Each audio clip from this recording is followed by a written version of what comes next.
je déteste me battre, je n'ai jamais aimé ça. Qui est le vrai Georges Saint-Pierre? C'est celui qui est là devant vous aujourd'hui, qui est gentil, qui est diplomatique, ou c'est celui qui est dans la cage, qui explose les mecs à coups de coude, comme il dit?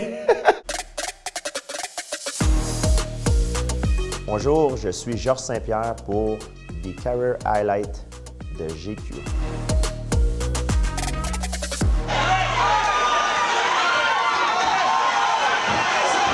Ah! J'arrive pas à y croire. C'est des souvenirs que j'ai même plus moi-même. J'avais 18 ans à l'époque, et puis c'est mon dernier combat amateur que j'ai fait qui m'a valu la chance de rentrer dans les rangs professionnels. C'était un combat qui était un peu particulier parce qu'à l'époque, au Canada, les combats amateurs étaient illégaux. Et alors, je ne sais pas comment ils ont fait pour organiser cet événement-là, parce que comme on peut voir, les coups au sol étaient faits avec la main ouverte d'une façon circulaire. Donc, debout, c'était comme un combat de kickboxing avec les règles du kickboxing avec les coups de pied dans les jambes. Mais dès qu'on arrivait au sol, les coups, c'était un peu des gifles. C'est pour ça, d'ailleurs, je suis surpris que vous avez cette vidéo-là. Je ne sais pas comment vous avez réussi à avoir ça. Vous êtes vraiment fort. 250, then 100. Ça, c'est un combat que j'ai pris. J'étais un peu en dépression à l'époque. J'étais pas mentalement dans une bonne place. Et j'ai pris le combat. Ça a été le camp d'entraînement le plus dur de ma vie. Le combat était très difficile. Ça, les extraits qu'on a vus, c'était au 5e round. J'avais tout donné, puis j'avais gagné la victoire, mais j'étais pas heureux de ce combat-là parce que j'avais beaucoup de choses sur le cœur. C'est comme si, à l'époque, je portais des briques, et des briques que j'avais accumulées pendant plusieurs années, puis que c'était rendu très, très lourd. Même à l'époque, j'étais embarrassé de dire que je traversais une dépression parce que j'avais honte. Je me disais que si j'en parlais, les gens étaient pour dire « Ah, de quoi qu'il se plaint, il y a de l'argent, il est populaire, il est champion du monde, il n'y a aucune raison de se plaindre. » Donc, j'avais honte de le dire, mais je traversais un mauvais moment dans ma vie. C'est très difficile de devenir champion à l'UFC, mais c'est encore plus difficile de le rester. Parce que quand on est champion, on est la cible de tous les combattants. C'est toute l'équipe, tous les combattants qui nous observent et qui essaient de trouver des failles dans notre armure. Donc, pour cette raison-là, c'est encore plus difficile de rester champion.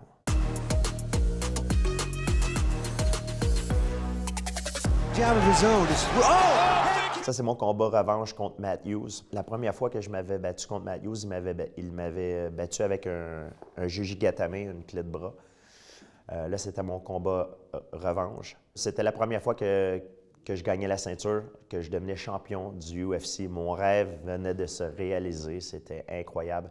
Même ma mère, je me rappelle, avait fait le voyage à Sacramento pour venir me voir combattre en live. Mes parents, c'est ceux au début, ils appréhendaient un peu le fait que je choisisse ça comme carrière, parce qu'ils auraient voulu que je reste aux études et puis que je trouve un travail plus conventionnel.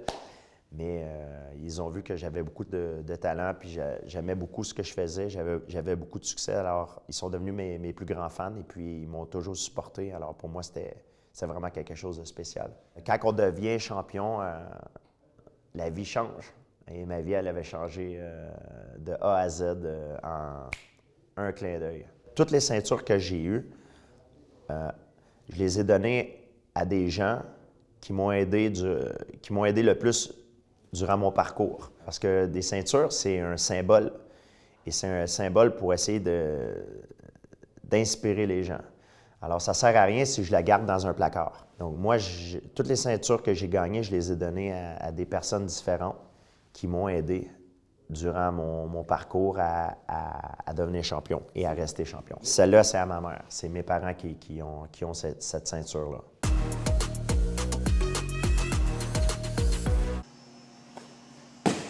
All-around athlete. En faisant des recherches, puis avec l'expérience, je me suis aperçu que la gymnastique est le sport le plus difficile au monde. Physiquement, les gymnastes sont les meilleurs athlètes au monde. Et la preuve de ça, c'est qu'on peut prendre un gymnaste, le faire n'importe quel autre sport. Il ne sera pas aussi bon qu'un professionnel du sport qu'on le fait jouer, mais il va être capable de faire quand même les mouvements. Par contre, si on demande à un joueur de foot ou un joueur de baseball ou de basketball d'essayer de faire les mouvements qu'un gymnaste fait, il ne sera jamais capable de le faire. Donc, les gymnastes peuvent s'adapter à n'importe quel sport, ou presque. La gymnastique, ça m'a aidé à améliorer mes qualités athlétiques, ma balance, ma dextérité, mon contrôle, la souplesse, la mobilité. Un des regrets que j'ai dans ma vie, c'est de ne pas avoir commencé la gymnastique plus tôt. J'ai commencé quand j'avais 27 ou 28 ans dans ma jeune carrière. Je pensais que le culturisme ou lever des poids, c'était la meilleure chose à faire parce que tous les films de la pop culture sont vers les gens qui ont des gros bras, qui sont musclés, un peu Arnold Schwarzenegger, Jean-Claude Van Damme. Donc, je pensais que pour être un combattant qui est fort, il fallait être musclé. Mais je ne me concentrais pas sur les bonnes choses. Un combattant qui est fort, c'est un combattant qui est mobile, qui est souple, qui a de la dextérité, du timing. Et ça, on retrouve ça plus dans la gymnastique que dans le conditionnement physique. Qu'est-ce que c'est un bad boy? C'est-à-dire, tu penses que c'est celui qui a une grande gueule et qui parle pour amuser les gens? Ou c'est celui comme Georges Saint-Pierre qui arrive en costard et qui paraît le putain de président d'un pays, là, qui est putain de tranquille, qui présente bien, et d'un coup qui explose les mecs à coups de coude? Un putain de président d'un pays! Aïe, aïe, aïe. Et lui, il faut lui mettre un tape sur la bouche des fois. Christophe, c'est à cause de lui que j'ai fait du MMA. C'est à cause de lui que j'ai eu la carrière que j'ai eue parce que c'est mon mentor. Et il a raison. En fait, si on écoute bien, ce qu'il dit, Christophe, c'est que, comme un peu Peter Parker et Spider-Man, je porte un costume. Qui est le vrai Georges Saint-Pierre? C'est celui qui est là devant vous aujourd'hui, qui est gentil, qui est diplomatique, ou c'est celui qui est dans la cage, qui explose les mecs à coups de coude, comme il dit? Je pense que j'ai deux personnalités. Et quand on fait ce sport-là, il faut avoir deux personnalités. On n'a pas le choix parce que je ne peux pas rester gentil quand je suis dans la cage puis je compétitionne. Il faut que je sois méchant, vicieux, parce que mon but est de gagner un combat. Par contre, dans la vie de tous les jours, je ne peux pas rester vicieux et méchant parce que je n'aurais pas une bonne qualité de vie, je serais probablement en prison. Donc, c'est la balance. J'ai eu des choses qui sont passées dans ma vie qui ont fait en sorte, qui m'ont mené à devenir un combattant. J'ai eu des obstacles, j'ai eu beaucoup de violence dans ma vie. Quand j'étais jeune, il n'y avait aucun endroit où je me sentais bien. Les choses n'allaient pas bien à la maison, puis n'allaient pas bien à l'école. Alors, c'était un moment de ma vie qui était difficile, puis j'ai développé beaucoup de rage. Et c'est les arts martiaux, c'est le karaté qui m'a sauvé, parce que ça m'a appris à me défendre, à prendre confiance en moi. Oui, j'ai beaucoup de rage à l'intérieur, mais je la laisse sortir durant mon entraînement. Donc, pour moi, le karaté et les arts martiaux, c'est aussi une thérapie. Ça m'aide à devenir une meilleure personne. La journée que je vais arrêter à souhaiter qu'il soit capable de continuer à faire ce qu'il aime faire. Est-ce que vous arrivez à comprendre mon père avec l'accent? Sous-titre, je pense pas. J'ai pris ma retraite avec un grand sourire. Il y en a qui prennent leur retraite en pleurant parce qu'ils sont forcés. C'est le sport qui les force à se retirer. Moi, je me suis retiré du sport. Je détestais me battre. J'ai jamais aimé aucun moment que j'ai passé dans l'octogone avant d'être déclaré, avant de savoir que j'ai gagné le combat. Pour moi, ne pas savoir si je vais gagner le combat, je vais me faire humilier ou blesser ou je vais l'emporter, c'est insupportable. C'est un sentiment qui est insupportable. Ça ne me manque pas du tout et du tout.